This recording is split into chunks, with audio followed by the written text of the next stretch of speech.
Okay, so there's this county near Cincinnati, Ohio, with this first of its kind program. So they're swapping out ankle bracelets for low-level offenders with smartwatches. What? Yeah, we'll see what you think about this one. They'll still be able to keep an eye on those who break the law, but in a more discreet way. It's meant to help the criminals avoid stigma as they try to lead productive new lives. Kelsey Kernstein joins us now with the latest here. Hey, Kelsey. Mark and Adrienne, good morning. This has got a lot of people talking. Could you believe that this could be the new ankle monitor? A Ohio County court system is piloting the new program. It is one of the first in the nation, and it would change electronic surveillance as we know it. But some are saying that it requires more technology and more testing.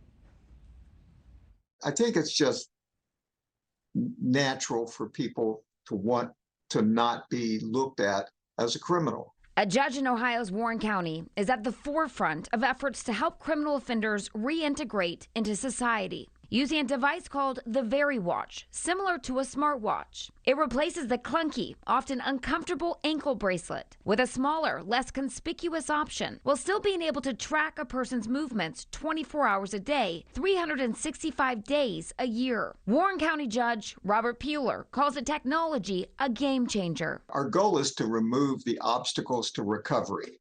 And for a person to feel good about themselves is a part of that. They have to feel like they're valuable as a human being.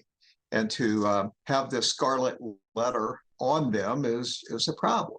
Barry Latzer is a criminal justice professor at John Jay College and the author of the book, The Myth of Overpunishment. He's an advocate of electronic monitoring, but he believes this new technology needs to be tested rigorously. We have to be sure that the offender hasn't simply put the watch in a drawer or given it to a friend and then gone off to commit other offenses. But law enforcement officials who have tried out features on the smartwatch, like remote sensors that detect removal, say those are unlikely scenarios. They've tried to tamper and remove the devices just as the defendants might.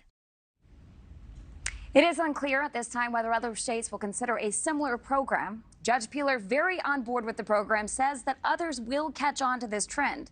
While most of these monitors are associated with criminal offenders, they're also being used in immigration efforts. CBS News reporting ICE is also testing out a wristband to help track migrants facing deportation. Adrienne. What's to stop somebody from just cutting that smartwatch off? Cutting off, you know what I mean? I'm not sure. Maybe it's a different kind of metal band. But I think a lot of people listening are saying, I'd like to see that ankle monitor and know who I'm at the store with or who I'm walking down the street with.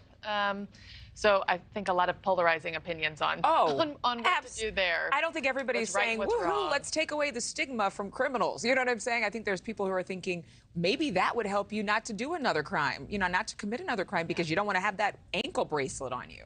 Thank you for watching. Go to newsnationnow.com to find News Nation on your television provider. And don't forget to click the red subscribe button below to get more of News Nation's fact-driven, unbiased coverage.